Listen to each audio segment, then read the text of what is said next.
Hi, I'm Lisa from Surmulerum. There are lots of sourdough bread videos out there, so why should mine be any different? It's probably not, but I couldn't find one that covered it exactly, so here goes.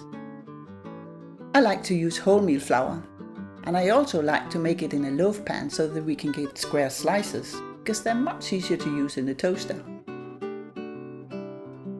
Even though I do have a stand mixer, I've not been able to get the same consistency and surface tension with the mixer, so I prefer hand kneading when using sourdough. And while I got you here, please subscribe to our channel if you haven't already, and click the little bell icon so that you'll be notified when we upload new videos. It would really help our channel if you do so. Thank you. We are Andy and Lisa, a musician and an illustrator. This is where all our crazy ideas come together. Welcome to the Surmulerum. I store my sourdough starter in the fridge between baking, so the day before I take it out and leave it for a bit to get to room temperature.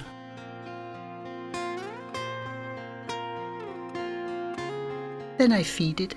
I take a clean jar and fill it with 75 grams of the sourdough starter.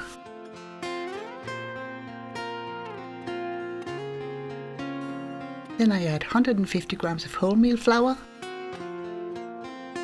and 150 grams of lukewarm water.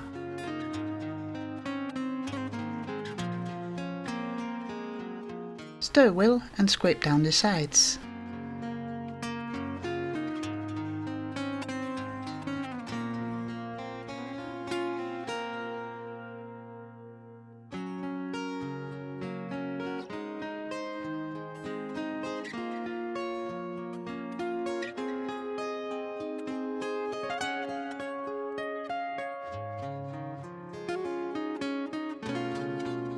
I put an elastic band on it to mark the level of dough.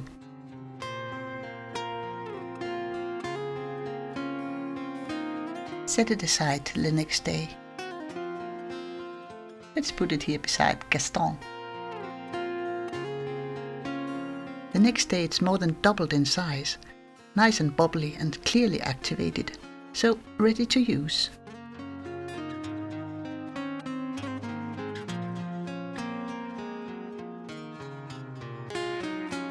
I measure 400 grams of strong wheat flour together with 400 grams of strong wholemeal flour.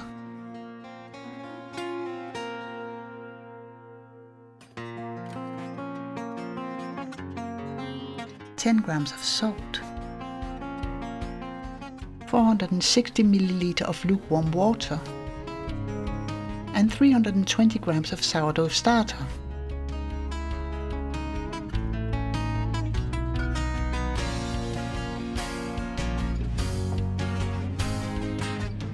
Mix the salt with the flour.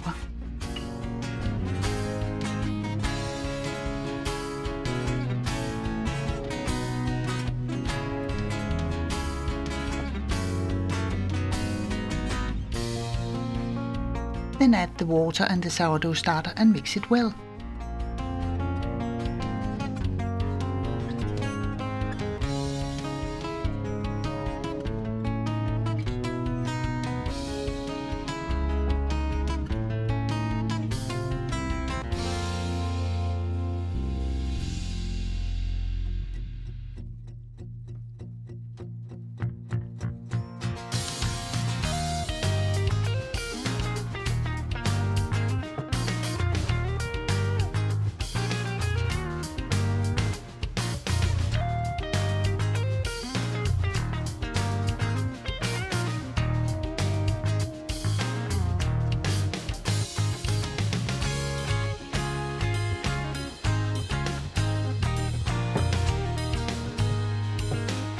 I bring it together and knead it lightly, and then let it sit for 10 minutes to activate the gluten.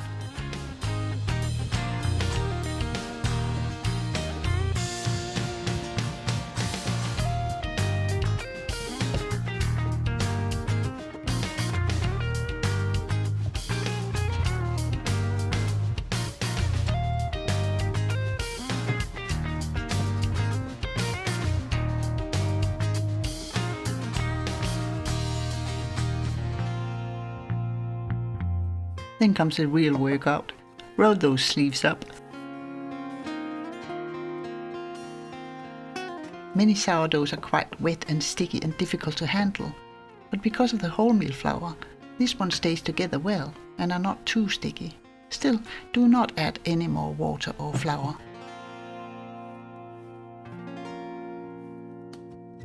Squeeze the dough out in front of you, fold it back and turn 1/4. Repeat again and again and again for about 10 minutes. This is a lot of kneading, but it's important in order to develop the gluten strands.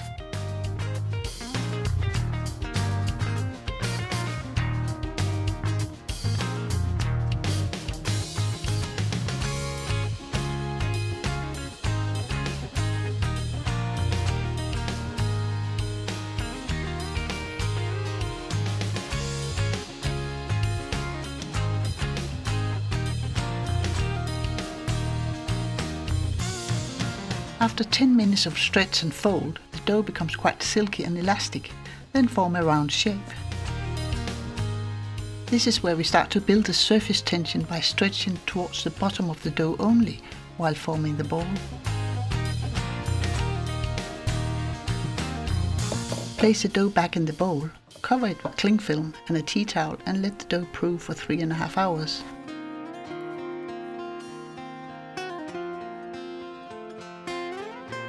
I like to prove the dough in the oven with just the light on.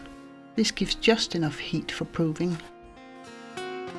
After 3.5 hours, the dough is more than doubled in size.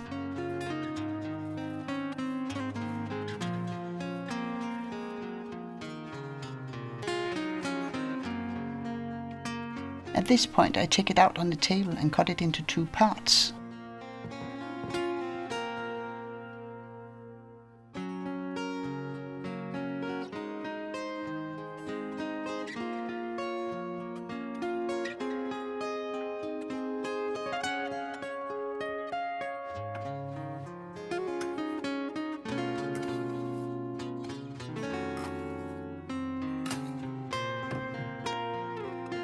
I try to keep the surface from the original dough ball at the bottom while forming the bread by stretching from the bottom towards the top at several spots as to fold it into the middle.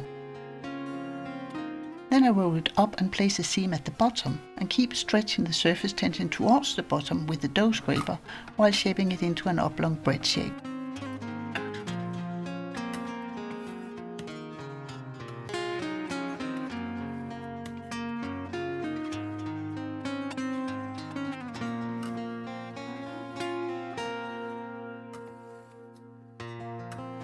The surface tension should be strong enough to spring back when you poke it with a finger.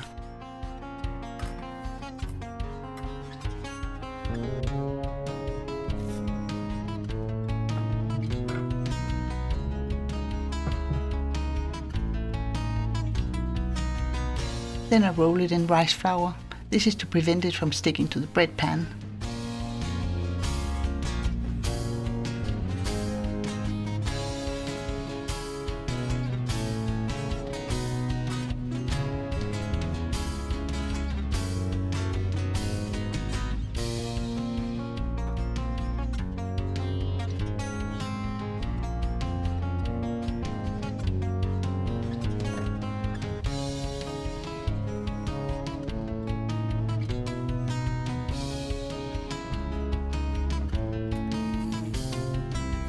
Yep, this is where I should have put some more rice flour on top of the dough.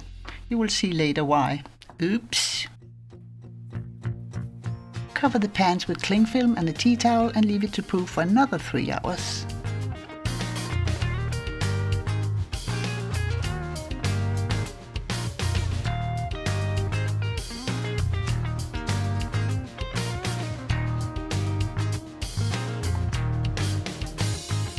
After 3 hours, the bread is ready to bake.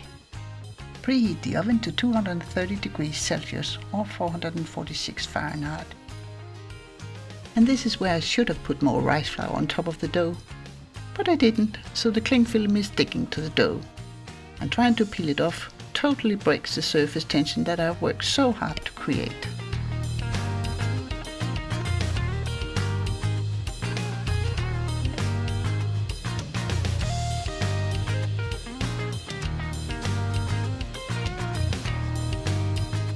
I still score the bread, but it is really pointless as there's no tension to score. Dough. Dough. Get it?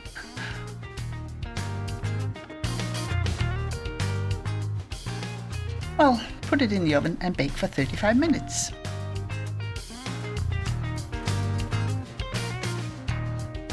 I have a hot pan in the oven and pour boiling water in it to create steam.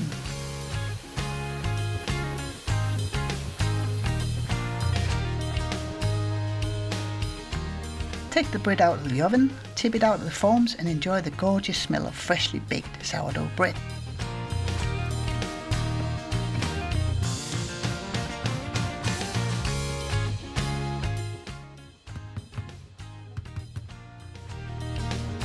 Don't forget to feed the rest of the sourdough and let it raise for a few hours before you put it back in the fridge to store.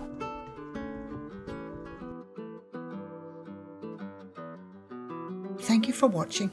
If you enjoyed it, give us a like. Please subscribe to our channel, it's completely free.